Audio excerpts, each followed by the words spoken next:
다 같이 한 마음으로 빌보스 2장 1절 말씀 같이 합독해 보도록 하겠습니다. 그러므로 그리스도 안에 무슨 권면이나 사랑의 무슨 위로나 성령의 무슨 교제나 긍휼이나 자비가 있거든. 아멘. 사랑하는 여러분, 인생을 살다 보면은 우리가 성숙과 성장을 이루어지는 과정은 나 홀로 있을 때 성수 이루어지는 건 아닙니다. 같이 있어야지 우리 성장해져 갑니다. 성숙해져 갑니다. 그래서 우리 하나님께서도 천지 만물을 창조하시고 항상 하셨던 말씀이 있었죠. 하나님 보시기에 좋았더라. 그런데 아담을 만드시고 난 후에는, 아담 자체는 너무 좋았지만 아담을 만드시고 난 후에는 이런 말을 합니다. 하나님께서 아담이 혼자 홀로 사는 것을 보시고 좋지 않게 보십니다. 그리고 그에게 돕는 배필 하와를 지어주십니다. 하나님, 우리가 홀로 다니는 걸 좋아하지 않습니다. 하나님, 우리가 같이 공동체 안으로 들어오기를 원합니다. 우리 주님께서는 같이 성장하면서 성숙해져 가기 원합니다. 여러분의 모난 부분이 꺾여져 가는 것은 여러분 스스로가, 또한 여러분들이 알아서 하는 것이 아니라 공동체를 통해서 서로 권면하고 서로 위로하고 서로 교제함으로써, 또한 서로의 일을 돌아봄으로써 우리는 꺾여져 가는 것입니다. 그래서 교회라는 공동체를 우리 모두에게 허락하여 주신 것입니다. 그러나 여러분, 우리가 서로 권면하고 서로 교제하고 또한 서로 위로하면서 교회는 하나가 되기 시작하죠. 하나 되는 것은 결코 쉬운 것은 아닙니다. 2절 말씀에 보면은 결국 서로 권면하고 위로하고 교제함으로써 2절의 축복이 오게 되는 것입니다. 같이 읽겠습니다. 시작. 마음을 같이하여 같은 사랑을 가지고 뜻을 합하며 한 마음을 품어. 아멘. 여러분, 하나님께서 원하시는 공동체는 한 마음을 품는 공동체, 마음을 같이 하는 공동체, 같은 사랑을 가지고 뜻이 합해진 공동체가 되기 원합니다. 여러분의 가정이 서로 한 마음을 품기 원합니다. 여러분이 가는 곳마다 이런 하나됨의 역사가 일어나기 원하며 우리의 교회가 이런 하나됨의 은혜가 있기를 원합니다. 그런 각기 인생은 다르게 살아온, 인생 색깔이 다릅니다. 성격이 다릅니다. 여러분, 가치관이 다른 우리 모두가 다 모였는데 여러분, 한 마음을 품는다는 건 결코 쉽지가 않아요. 부부가 40년간 같이 살고서도 이런 말 합니다. 참 험한 말을 하죠. 나는 아직도 내 남편 속을 모르겠어. 아직도 내 아내 속을 모르겠어. 40년을 살았는데 아직도 남편 속을 모르고 아내 속을 모른다는 게 맞아요. 그렇게 하나 되기가 쉽지 않습니다. 더구나 또 이런 말 합니다. 난 내 배 아파서 내가 자녀를 낳았는데 내 자녀 속을 모르겠어. 다 모르시겠다는 겁니다. 그 속담에 여러분 이런 말 있죠. 청길 물속은 알아도 사람 속은 모른다라고요. 그만큼 인간의 마음은 서로 베일에 감싸져 있습니다. 서로 감추지요. 포장되어 있죠. 그렇기 때문에 하나 되는 것은 쉬운 게 아닙니다. 근데 성경 말합니다. 너희가 한 마음을 품어. 이것이 가능합니까? 가능합니다. 세상에서는 가능하지 않지만 여러분 주 안에서는 가능합니다. 교회는 하나 될 수밖에 없습니다. 믿음의 가정은 하나 될 수밖에 없습니다. 왜 그렇습니까? 우리 연습하지 않아도, 우린 준비하지 않아도 우린 동일하게 우리는 답을 낼 수 있습니다. 제가 한번 질문해 보겠습니다. 우리는 연습하지 않았어요? 제가 답도 주지 않았습니다. 그런데 한번 물어볼게요. 우리가 얼마나 하나 되는지요? 우리의 구원자가 누구십니까? 예수 그리스도. 여러분 준비하지 않았습니다. 답도 주지 않았습니다. 우리 이렇게 하나 됩니다. 길과 진리와 생명 되신 분 누구십니까? 예수 그리스도. 우리의 왕이 되어주신 분 누구십니까? 예수 그리스도. 우리 준비하지 않았습니다. 답도 주지 않았습니다. 이미 우리는 이렇게 하나 되었습니다. 그 예수 그리스도라고 말을 못하시는 분은 안 되는 분이에요. 우리 모두는 이렇게 하나 되는 겁니다. 그래서 에베소서 4장 말씀 3절 말씀에 주님께서 먼저 이렇게 선포합니다. 같이 읽겠습니다. 시작. 평안에 매는 줄로 성령이 하나 되게 하신 것을 힘써 지키라. 아멘. 그러면 이 하나 되게 만들어 주신 것을 지금 우리에게 해야 될 것은 너희들은 그 하나 되게 하신 것을 힘써 지키라라고 합니다. 그 힘써 지키는 것이 바로 1절에 너희들은 서로 권면하여라, 서로 위로하여라, 서로 교제하여라 라고 말합니다. 그러나 권면을 할 때, 또한 위로를 할 때, 교제를 할 때 여러분 권면 앞에, 위로 앞에, 교제 앞에 항상 영적인 부분을 먼저 여러분 체크하고 있습니다. 그리스도 안에서 권면하셔야 되고요. 사랑으로 위로하셔야 되고 성령으로 교제하셔야 됩니다. 세상에서도 서로 하나 됩시다, 교제합시다, 서로 위로합시다, 그런 말이 많이 있습니다. 그러나 그건 진짜 위로가 아니에요. 성령 없이 교제하고 하나 되기 시작하면 악한 무리가 됩니다. 무서운 집단이 되는 것입니다. 그래서 우리의 공동체가, 우리의 가정이, 우리가 진짜 하나 되기 위해서 하나님, 나를 중심으로 하나 되는 거 안 됩니다. 여러분의 시작점으로 하나 되면 안 돼요. 이미 성령께서 하나 되게 하신 것을 내가 힘써 지켜야 되는 것처럼 우리는 주 안에서 하나 되게 해야 됩니다.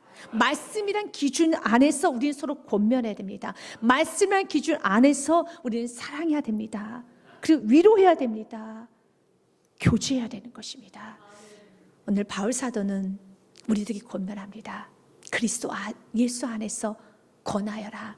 지금 바울 사도는 감옥 안에 있습니다. 복음 전하다가 감옥에 들어가게 되었습니다. 마음이 차가워졌어요. 그리고 육신적으로도 많이 힘든 상태입니다. 또한 사도 바울을 음해하는 몇몇 성도들이 있었습니다. 몇몇인지 아니면 무리가 되어서 당을 지어가지고 바울을 공격하는지 성경은 정확하게 나와 있지 않기 때문에 알 수 없지만 여러분 꽤나 바울의 마음을 아프게 한 것 같습니다. 바울 향해 시기 질투가 많습니다. 바울 향해 경쟁을 합니다. 바울이 흠을 잡기 시작합니다. 그래서 결국은 사단이 노리는 건 한 가지죠. 공동체를 파괴하는 겁니다. 우리 성령께서 우리에게 원하는 건 너희들 공동체를 힘써 지켜라. 너희로 인해서 공동체가 파괴되는 것이 아니라 공동체가 단단해져야 되는 것입니다. 그럴 때 우리는 공동체를 지킨다는 이름 아래, 공동체를 지켜나간다는 이름 아래 내가 시작으로 어떤 내가 뭔가를 움직이려 하는 거죠. 아닙니다. 그래서 오늘 사도 바울이 말하는 것입니다. 사도 바울은 권할 수 없는 상태, 마음이 많이 아픈 상태이지만 사도 바울은 권합니다. 위로합니다. 교제합니다. 또 기쁨 충만합니다. 그렇게 할 수밖에 없었던 것은 사도 바울은 분명한 고백을 합니다. 나는 환경에 영향받는 사람이 아니다. 여러분도 그런 고백을 하십시오. 저를 한번 따라하겠습니다. 나 그리스도인은, 나 하나님의 자녀는 환경에 영향받는 사람이 아니다. 나는 오직 예수님께 다스림받는 사람이다. 아멘. 맞습니다. 사도 바울은 환경에 영향받지 않았습니다. 그래서 그가 이런 고백을 합니다. 빌립보서 4장 말씀에 보면 12절에 내가 가난에 처할 줄도 알고 풍부에 처할 줄도 알지만 나는 그런 환경에 내 마음이 오르락내리락하지 않습니다. 나는 비천에 처할 줄도 알고 풍부에 처할 줄도 알아. 모든 일 곧 배부른가 배고픔과 풍부와 궁핍에도 처할 줄 아는 일치의 비결을 배우노라. 나에게 일치의 비결이 있어. 그도 연약한 인간이기 때문에 환경의 영향을 받죠. 누군가 나를 아프게 하면 내 마음이 낙심이 되고, 또 누군가 나를 칭찬하면 내 마음 하늘까지 올라갈 수 있고, 또 내 안에 욕망도 있고 욕심도 있고 내 안에 교만도 있기 때문에 끊임없이 나를 자랑하고 싶고 나에게 집중받고 싶고 나만 사람들이 쳐다보기를 원하는 그런 욕구도 있겠죠. 그러나 이런 모든 상황에 영향받지 않는 일체의 비결은 나는 환경이 아니라 나는 살아있기 때문에, 살아있는 예수 그리스도가 내 안에 있기 때문에 예수님의 다스림을 받는다는 것입니다. 그래서 결국 이 모든 일을 할 수 있었던 것은 내 힘이 아니었습니다. 내가 예수님의 다스림을 받았던 것처럼 내게 능력 주신 자 안에서 나는 모든 것을 할 수 있습니다. 4장 13절 말씀이죠. 같이 읽겠습니다. 시작. 내게 능력 주시는 자 안에서 내가 모든 것을 할 수 있느니라. 사도 바울은 항상 나의 힘이 아닙니다. 예수님으로부터 시작되었습니다. 예수님으로부터 난 할 수 있는 것입니다. 오늘 그가 위로와 권면, 또한 교제, 너무 아름다운 단어를 쓰면서 위로, 권면, 교제 너무 아름답지. 그러나 그것은 주로부터 시작되는 것이야. 너로부터 시작되면 안 되는 것이야. 예수 그리스도 빠진 권면, 예수 그리스도 빠진 위로, 예수 그리스도 빠진 교제는 그것은 아무리 열매가 없단다. 그래서 주를 강조하는 겁니다. 예수님도 말씀하셨어요. 요한복음 15장 말씀에 나는 포도나무요 너희는 가지니 라고 말씀하면서 이런 말씀하십니다. 같이 읽겠습니다. 나는 포도나무요 너희는 가지니 그가 내 안에 내가 그 안에 거하면 사람이 열매를 많이 맺나니 나를 떠나서 너희가 아무것도 할 수 없습니다. 믿으십니까? 아멘.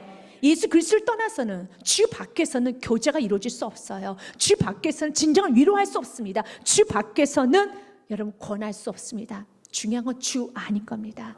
그래서 우리 주님께서는 먼저 우리가 주 안이라는 걸 기억하기 원합니다. 주 안에서 권면하십시오. 권면이라는 여러분 단어를 헬라어로 보면 파라클레시스라고 되어 있습니다. 그 뜻은 가까이 부름입니다. 이 파라클레시스는 그 어원을 파라클레토스, 여러분들이 좀 많이 들었던 단어입니다. 보혜사, 성령님을 말할 때 파라클레토스라고 합니다. 그 파라클레토스에서 시작된 단어가 오늘 권면, 파라클레시스입니다. 우리 안에 계신 성령님은, 우리 안에 계신 보혜사 성령님, 우리를 참 권면을 많이 하세요. 이것도 하지 못하게 권면하시고요, 저것도 하지 못하게 권면하시고요, 거룩한 눌림도 주시고요. 나는 내 방식도 예배하고 싶은데 그렇게 예배 못하게 하고, 난 내 마음대로 기도하고 싶은데 아니야, 기도가 먼저 아니고 감사가 먼저야. 지금 여러 가지 성령님께서 나에게 참 고난을 많이 하십니다. 권면을 많이 하십니다. 나의 모난 걸 다 다듬어 가십니다. 나는 괜찮은 것 같은데 내 안에 계신 성령님께서 자꾸 나에게 권하십니다. 그러나 그 성령님은 진리 영이시기 때문에 말씀을 들으면은 내 안에 벌어져야 될 게, 내 안에 벗겨져야 될 것이 비춰져요. 내 안에 계신 진리의 성령님께서 너는 그분 고쳐야 돼. 그것은 네 욕심이야. 그것은 너의 욕망이야. 그것은 너의 교만이야. 그것은 너의 자기 자랑이야. 이건 버려야 되는 것이란다. 여러 가지로 권면합니다. 그래서 우리 안에 계신 성령님께서 내가 좌로나 우로나 치우치지 못하도록 도와주시죠. 바로 그 역할을 하는 것이 권면이에요. 우리가 주의 길을 똑바로 갈 수 있도록, 믿음의 길을 똑바로 갈 수 있도록 성령께서 도와주신 것처럼 우리가 주님 안에서 권면하라는 것입니다. 그렇기 때문에 성령님 항상 진리 안에서 권면하셨던 것처럼, 말씀으로 권면하셨던 것처럼 우리도 누군가를 권면할 때 말씀이란 기준 안에서 권면을 하셔야 돼요. 내 말로 여러분 이해시키고 납득시키는 것이 아니라 주의 말씀 안에서 권면할 수 있어야 되는 것입니다. 그래서 성경 히브리서 말씀에 보면은 권면은 성실히 하라는 말씀이 있습니다. 3장 13절 말씀에 오직 오늘이라 일컫는 동안에 매일 피차 권면하여 너희 중에 누구든지 죄의 유혹으로 완고하게 되지 않도록 하라. 매일 피차 권면하라는 거예요. 성실하게 하라는 겁니다. 매일처럼. 그러나 여러분들 누군가의 권면해보면 아시겠지만 권면하는 게 어떠시던가요? 마음이 굉장히 좀 불편하고 무거운 일입니다. 여러 이유가 있겠지만 두 가지 이유 때문에 권면하는 게 주저주저해집니다. 첫 번째 이유는요, 나도 변변치 못하는데 내가 누구를 권면해. 나도 부족한데 내가 누구를 권면해. 그게 참 마음에 걸리고, 두 번째는 내가 권면했는데 그 사람이 잘 받아들이면 좋겠지만 받아들이지 않으면 나하고 관계가 불편해질 텐데, 좀 나하고 원수가 될 수도 있을 텐데 내가 어떻게 권면해. 이제 그런 부담감이 있습니다. 그래서 성경 말합니다. 그걸 뛰어넘어서 우리 주께서 우리가 권하라는 겁니다. 매일 피차 권면해서 너희 중에 누구든지요, 가정 안에 어떤 식구든, 어떤 교회 안에 어떤 영혼이든 누구든지 죄의 유혹으로 완고하게 되지 않도록, 완고는 딱딱해지는 겁니다. 딱딱함 부러집니다. 하나님의 환경으로 여러분 다가올 수도 있기 때문에 딱딱해지지 않도록, 완고해지지 않도록, 누구든지 완고해지지 않도록 서로 매일매일 피차 권면하라는 것입니다. 그래서 히브리서 말씀에 보면은 특별히 은혜 안에 들어오지 못하는 자가 없도록 서로 도와주라는 말씀이 있습니다. 너희는 하나님의 은혜에 이르지 못하는 자가 없도록 하고, 또 쓴뿌리가 나서 괴롭게 하여 많은 사람이 이로 말미암아 더럽게 되지 않게 하며 라고 했어요. 모두 다 은혜 쑥 들어오도록 도와주지, 주변인 아웃사이더, 변두리에 숨어있지 못하도록 다 같이 은혜의 공동체에 들어올 수 있도록 서로 도와주라는 겁니다. 그러면 은혜의 공동체 안에 들어오지 못하게 하는 것이 무엇입니까? 그 안에 무엇이 들어올 때 쓴뿌리가 나기 시작하면은 은혜의 공동체 안에 못 들어오는 겁니다. 그래서 그 쓴뿌리가 나지 못하도록, 또 쓴뿌리가 났으면 서로 권면함으로써 그 쓴뿌리를 제거해 주라는 거예요. 가정 안에 쓴뿌리가 올라오기 시작하면은 시간이 해결되겠지, 알아서 다시 좀 예배 드리겠지, 다시 기도하겠지라고 하는 것이 아니라 뭔가 가정 안에 쓴뿌리가 올라오고 있다라면 결국 그 쓴뿌리가 나서 괴롭게 되고 어떤 이로 말면 더럽게 된다는 것입니다. 그러나 더러움으로 끝나는 게 아니에요. 17절 말씀은 결론입니다. 회개할 기회조차도 얻지 못하게 되는 것입니다. 너희가 아는 바와 같이 그가 그 후에 축복을 이어받으려고 다시 회복하려고 눈물을 흘리며 구하되 버림바가 되어 회개할 기회를 얻지 못하였느니라 라는 말씀이 있습니다. 그렇기 때문에 피차 권면하라는 거예요. 그러면 어떤 쓴뿌리가 납니까? 16절 말씀에 성경은 두 가지 정도로 집약해 놓고 있습니다. 같이 읽겠습니다. 음행하는 자와 혹 한 그릇 음식을 위하여 장자의 명분을 판 에서와 같이 망령된 자가 없도록 살피라. 아멘. 제 음행이라는 것은 도덕적인 범죄만을 말하는 것은 아닙니다. 세상에 마음이 기울어졌을 때 내 안에 예수 그리스도의 다스림을 받지 못하고 있는 상태, 내 안에 여러분 세상의 것으로 음란하게 살고 있을 때, 육신적인 음란함도 포함됩니다. 영적 음란함도 포함됩니다. 이렇게 쓴뿌리가 올라오기 시작할 때 그때 솔솔 권하여서 진짜 음행의 죄를 범하지 못하도록, 정말로 한 그릇의 음식을 위하여 장자의 영분을 팔지 못하도록 서로 쓴뿌리를 제거해 주라는 거예요. 에서가 배가 고파서 장자 명분을 내동댕 쳤습니다. 배가 고파서 팥죽 한 그릇에 장자 명분을 여러분 팔아버렸습니다. 그래서 그가 배고파서 팔아서 이유가 있어요. 배고팠기 때문에, 어쩔 수 없기 때문에 여러 이유가 있습니다. 여러분 불순종하고 죄를 짓고 여러분 불평하고 원망하면 내가 은혜 안에 들어오지 못하는데 이유가 있죠. 왜 이유가 없겠습니까? 이유가 있어요. 무엇 때문에, 내가 또 무엇 때문에 여러 이유가 있습니다. 그러나 그 이유로 인해서 결국에서는 장자 명분, 영적인 걸 포기해버려요. 영적인 걸 던져버립니다. 그렇게 하지 못하도록 도와주라는 거예요. 두 번째로 우리가 서로 위로해 주기 원합니다. 그 위로는 사랑의 위로를 말합니다. 위로라는 뜻의 헬라어로 보니 파라미디온이라고 됐습니다. 부드러운 격려, 용기를 돋아주는 겁니다. 우리 성령님께서는 우리에게 위로를 많이 해주십니다. 그래서 우리가 마음이 힘들 때, 낙심이 될 때 말씀을 들으면 위로를 해주죠. 힘이 솟습니다.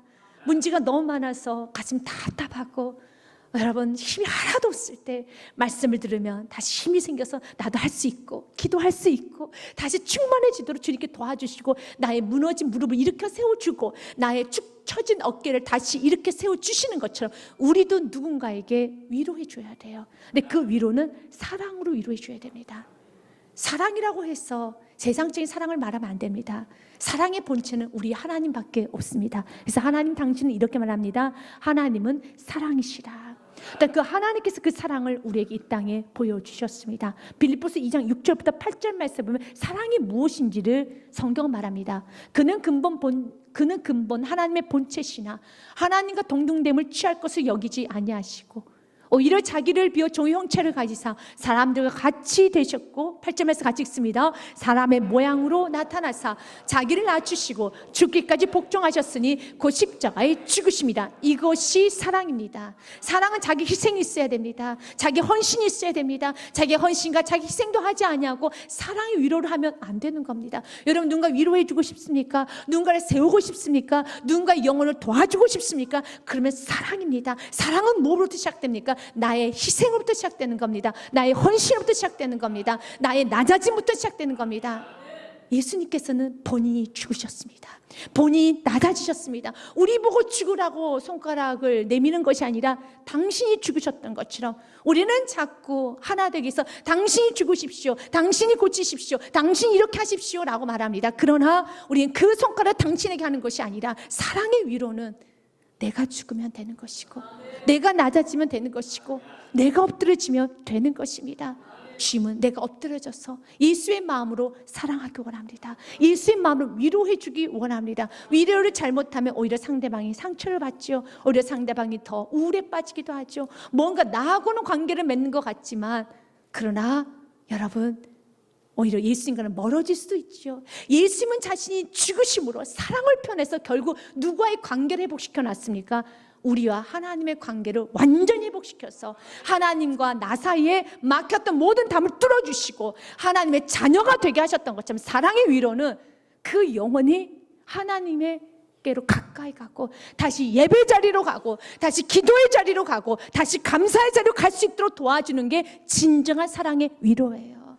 예수님께서 우리에게 사랑의 위로를 하셔서 길이 없는 우리의 인생, 지옥 갈 수밖에 없는 우리의 인생, 아픈 인생을 우리 주님께서 사랑의 위로를 하셔서 다시 하나님께로 우리가 갈 수 있도록 도와주었던 것처럼, 희생하셨던 것처럼 우리가 그 사랑의 위로를 해야 되겠습니다. 또한 우리는 여러분 성령 안에서 교제를 해야 됩니다. 교제는 코이노니아, 귀한 단어입니다. 하나 되는 과정이죠. 하나 되는데 교제는 필요합니다. 교제가 있어야 됩니다. 하지만 그 교제가 나를 중심으로 하는 교제가 아니라 성령 안에서, 성령은 진리, 말씀을 말합니다. 말씀 안에서 교제할 수 있어야 됩니다. 만약 말씀이 없는 상태에서 교제하고 하나 되면은 오히려 더 여러분 그 집단은, 그 하나됨은 더 무서운 집단이 되고 망할 수밖에 없는 집단이 되는 것입니다. 그래서 예수님께서 이런 말씀하셔요. 소경이 소경을 인도하면 둘 다 구덩이에 빠지게 되는 것이란다 말씀합니다. 그냥 두라.